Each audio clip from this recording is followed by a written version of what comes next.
आज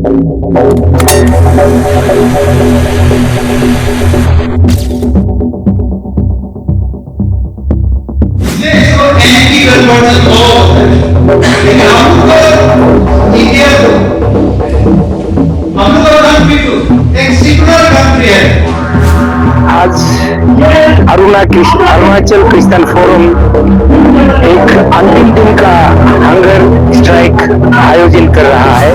गर्म माहौल बहुत गर्म है और इस कन्वर्शन एक्ट को मैं पर्सनली, मेरा democratic party, Arunachal democratic party against है इस कन्वर्शन एक्ट।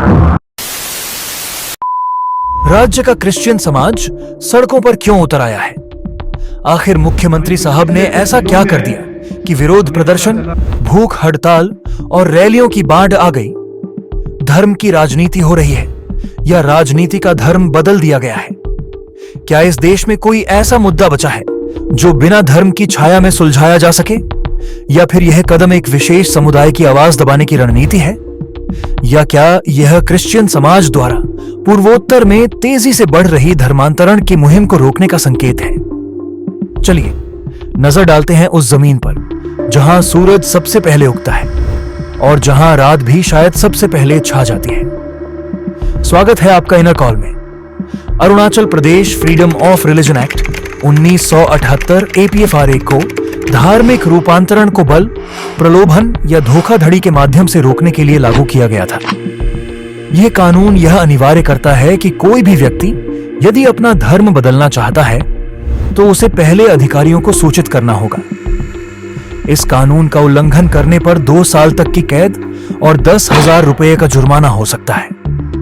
हालांकि यह कानून दशकों पहले पारित किया गया था, लेकिन इसे कभी लागू नहीं किया गया क्योंकि इसकी कार्यान्वयन प्रक्रियाओं के लिए आवश्यक नियम तय नहीं किए गए थे। सितंबर 2024 में गुवाहाटी हाई कोर्ट ने अरुणाचल प्रदेश सरकार को 6 महीनों के भीतर इन नियमों को अंतिम रूप देने का निर्देश दिया, जिससे इस कानून को लागू करने की प्रक्रिया तेज हो गई।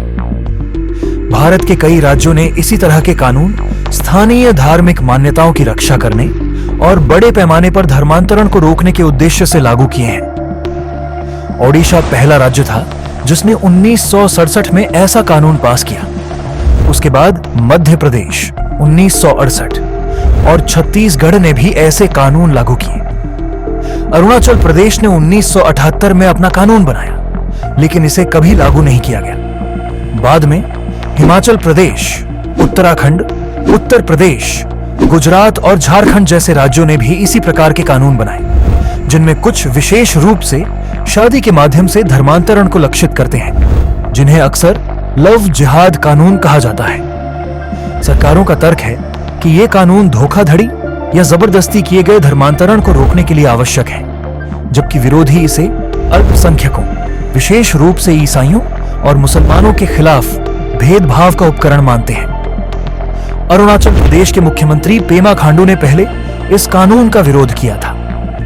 2018 में उन्होंने सार्वजनिक रूप से कहा था कि 1978 का यह अधिनियम रद्द किया जाना चाहिए, इसे दमनकारी कानून बताते हुए जो धार्मिक स्वतंत्रता का उल्लंघन करता है।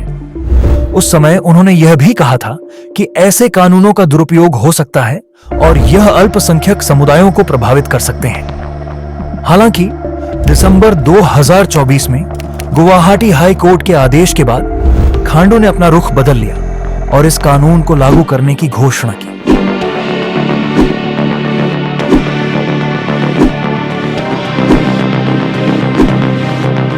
उन्होंने इसे बलपूर्वक धर्मांतरण रोकने का एक कदम बताया और कहा कि इसका उद्देश्य किसी की धार्मिक आस्था में हस्तक्षेप करना नहीं है।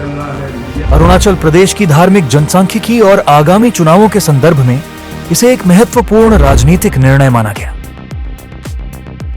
इस फैसले का अरुणाचल क्रिश्चियन फोरम ACF और अन्य धार्मिक संगठनों ने कड़ा विरोध किया। 17 फरवरी 2025 को ACF ने नाहरलगुन के बोरुम न्योकुम ग्राउंड में 8 घंटे की भूख हड़ताल आयोजित की, जिसमें राज्य भर के ईसाई समुदायों ने व्यापक भागीदारी की। ACF ने कई जिलों और उपमंडलों में विरोध प्रदर्शन किए, इस कानून को लागू किए जाने के खिलाफ अपनी नाराजगी जाहिर की। वे अपने आंदोलन को और तेज करने की योजना बना रहे हैं और 6 मार्च 2025 को अरुणाचल विधानसभा की ओर एक विशाल मार्च करने जा रहे हैं, जो उसी दिन होगा जब राज्य का बजट सत्र शुरू होगा। अरुणाचल क्रिश्चियन फोरम ACF ने इस कानून का तीव्र विरोध किया है, यह दावा करते हुए कि यह भारतीय संविधान के अनुच्छेद 25 के तहत गारंटीकृत धार्मिक स्वतंत्रता का उल्लंघन करता है। उनका कहना है कि यह कानून ईसाई मिशनरियों और धर्मांतरित लोगों को विशेष रूप से लक्षित करता है, क्योंकि 2011 की जनगणना के अनुसार अरुणाचल प्रदेश की 30.26% आबादी ईसाई है।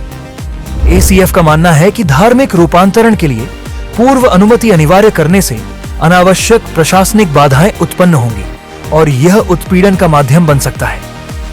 वे यह भी तर्क देते हैं कि भाजपा शासित राज्य सरकार एक राजनीतिक एजेंडा चला रही है, जिससे ईसाई प्रभाव को कम किया जा सके। हालांकि सरकार का दावा है कि यह कानून निष्पक्ष है और केवल बलपूर्वक धर्मांतरण को नियंत्रित करने का कार्य करेगा, लेकिन ईसाई समुदाय को डर है कि इसका चुनिंदा रूप से इस्तेमाल किया जाएगा। इस कानून का अरुणाचल प्रदेश पर गहरा प्रभाव पड़ सकता है। इसके समर्थक मानते हैं कि यह स्थानीय धर्मों को बाहरी प्रभाव से बचाने और बड़े पैमाने पर धर्मांतरण को रोकने में मदद करेगा।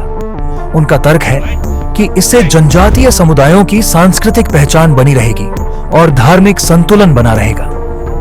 वहीं इसके विरोधी मानते हैं कि इससे धार्मिक स्वतंत्रता पर गंभीर प्रतिबंध लगेंगे, खासकर ईसाइयों पर। धर्मांतरण के लिए सरकारी स्वीकृति की अनिवार्यता से राज्य प्रशासन को व्यक्तिगत आस्था मामलों में हस्तक्षेप करने का अधिकार मिल सकता है, जिससे इसके संवैधानिक वैधता पर कानूनी विवाद खड़े हो सकते हैं।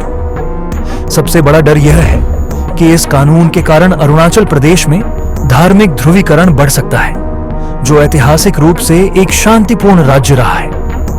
इसके अलावा इस कानून को लागू करने से पूर्वोत्तर के अन्य राज्य भी इसी दिशा में कदम बढ़ा सकते हैं, जिससे पूरे क्षेत्र में तनाव बढ़ सकता है। दोनों पक्षों के कड़े रुख को देखते हुए आने वाले कुछ महीने निर्णायक साबित होंगे। यह देखना दिलचस्प होगा कि सरकार इस कानून को लागू कर पाती है या फिर जनता के विरोध, कानूनी चुनौतियों और राजनीतिक दबाव के कारण इसे संशोधित या वापस लेना पड़ता है। खैर, बताना हमारा काम था, सोचना आपका। रेफरेंस डिस्क्रिप्शन में है, मन करे तो खोल कर देख लेना। तब तक के लिए विदा लेता हूं। Thank you. अभी पिछले कुछ दिनों में हमें पता चला है सोशल मीडिया के थ्रू से, सोशल मीडिया में काफी इसका चर्चा चल रहा है, मीडिया में भी चल रहा है। अभी आज अखबार में भी मैंने देखा कि कुछ पॉलिटिकल ऑर्गेनाइजेशंस भी इसको पॉलिटिकल एंगल में लेके अभी गवर्नमेंट को क्वेश्चन कर रहा है। ये बात है अपना freedom of religion act 1978, freedom of religion act 1978 के बारे में। इसके बारे में आप सब लोगों को अगर हिस्ट्री पता नहीं है तो हमारा फर्स्ट चीफ मिनिस्टर पीके थोंगन साहब यहाँ मौजूद है। 1978 में जो फ्रीडम ऑफ रिलीजन एक्ट बना तो थोंगन साहब he was the chief minister. उस वक्त में परिस्थिति कुछ ऐसा था होगा कि अपना अरुणाचल प्रदेश के जो रिच कल्चर आइडेंटिटी को प्रिजर्व करने के लिए उस एक्ट को पास किया था। It was during the UT times, union territory times का ये बात है। तब से लेके इसके बाद 87 में इंस्टीट्यूट बना, तब से लेके अभी तक केवल सिर्फ 2 पेज का एक्ट बना है, मगर रूल्स नहीं बना था। तो अभी हम लोग को डेमोक्रेसी में सभी लोग एम्पावर्ड है कि किसी भी चीज को लेके आप कोर्ट में जा सकता है, इंडिविजुअल के अगेंस्ट में भी लेके कोर्ट में जा सकता है, सरकार के अगेंस्ट में भी लेके आप कोर्ट में जा सकता है। तो फ्रीडम ऑफ रिलीजन एक्ट को भी किसी ने कोर्ट में चला गया और उन्होंने मांग किया कि इसमें रूल्स नहीं बना है, रूल्स बनना चाहिए। तो ऑनरेबल गुवाहाटी हाई कोर्ट का बेंच ने ऑर्डर दिया हुआ है सरकार को, राज्य सरकार को, कि इसका रूल्स 6 महीना का अंतर्गत में बन जाना चाहिए। तब जाके अभी डिपार्टमेंट उसमें अभी एक्सरसाइज और कंसल्टेशंस वगैरह करने का वो जो काम जो है शुरुआत हो गया है।